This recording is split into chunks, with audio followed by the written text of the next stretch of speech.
नमस्कार. आजच्या या विशेष विश्लेषणामध्ये आपलं स्वागत आहे. आज आपण एका अशा विषयावर बोलणार आहोत जो आता आपल्या रोजच्या जगण्याचा भाग बनलाय. ते म्हणजे प्रोपोगंडा मशीन.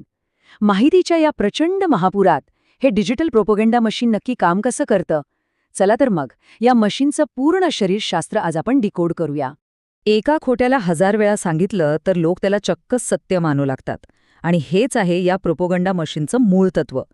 निव्वळ एखाद्या गोष्टीची वारंवार पुनरावृत्ती करून खोट्याला सत्याचा मुखवटा कसा घातला जातो हे आज आपण पाहणार आहोत. तर सगळ्यात आधी हे समजून घेऊया. भाग 1, प्रोपोगंडा म्हणजे नक्की काय? हा एक अत्यंत गुंतागुंतीचा मानसशास्त्रीय खेळ कसा आहे ते पाहूया. बऱ्याच जणांचा गैरसमज असतो की प्रोपगंडा म्हणजे फक्त खोट्या बातम्या किंवा धादांत खोटं बोलणं. पण तसं नाहीये. प्रोपगंडा म्हणजे फक्त खोटं नाहीये.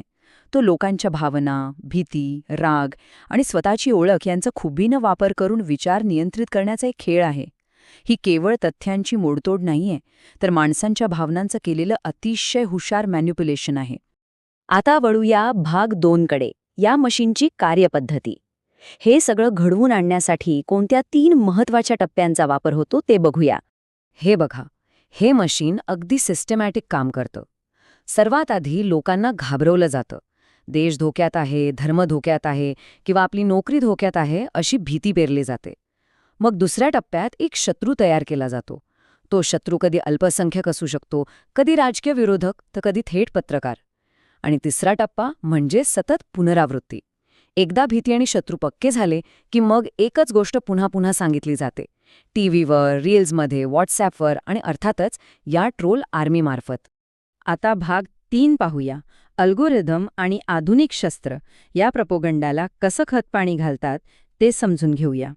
आजच्या या डिजिटल जगात अल्गोरिदमला सत्याशी काहीही देणं घेणं नसतं. त्याला फक्त आणि फक्त आपलं लक्ष हवं असतं. आणि मानवी मेंदूची रचनाच अशी आहे की तो राग आणि भीतीला पटकन रिॲक्ट करतो. म्हणूनच तर राग आणि भीती निर्माण करणारा कंटेंट जाणीवपूर्वक जास्त व्हायरल केला जातो, कारण तोच आपल्याला स्क्रीनला चिकटवून ठेवतो. आणि हे उत्तम प्रकारे साधण्यासाठी काही खास आधुनिक हत्यारं वापरली जातात.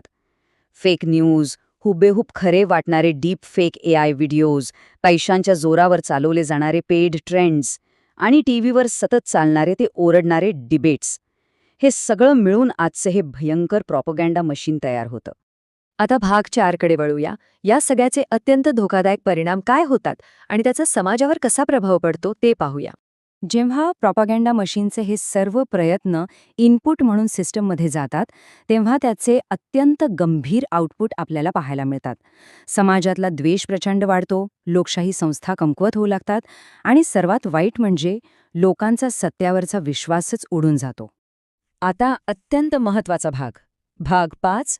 या सगळ्यापासून स्वतःचा बचाव कसा करावा यासाठी एक सोपी डिफेन्स चेकलिस्ट आपण पाहूया. या मशीनला थांबवायचं असेल तर ही डिफेन्स चेकलिस्ट खूप महत्वाची आहे. कोणतीही बातमी किंवा मेसेज आला की तो लगेच फॉरवर्ड करू नका. आधी त्याचा सोर्स तपासा. वेगवेगळ्या मतांचे लोक काय म्हणतायत ते ऐकण्याची सवय ठेवा. इंडिपेंडंट जर्नलिझमला सपोर्ट करा. सोशल मीडिया आपल्याला कसं मॅनिप्युलेट करू शकतं याचं कायम भान ठेवा. आणि सगळ्यात महत्त्वाचं, माहितीची शहानिशा करण्यासाठी प्रश्न विचारणं कधीही बंद करू नका. आपण आता या विश्लेषणाच्या शेवटाकडे आलो आहोत. हे नेहमी लक्षात ठेवा की प्रोपोगंडा मशीनचं सर्वात मोठं हत्यार कोणतं असेल, तर ते म्हणजे लोकांनी स्वतःहून विचार करणं बंद करणं. जेव्हा आपण चिकित्सक विचार करणं थांबवतो, तेव्हाच हे मशीन खऱ्या अर्थाने यशस्वी होतं. म्हणूनच यापुढे जेव्हा एखादी सोशल मीडिया पोस्ट वाचून आपल्याला प्रचंड राग येईल किंवा अचानक खूप भीती वाटेल, तेव्हा लगेच रिॲक्ट होऊ नका. एक क्षण थांबा आणि स्वतः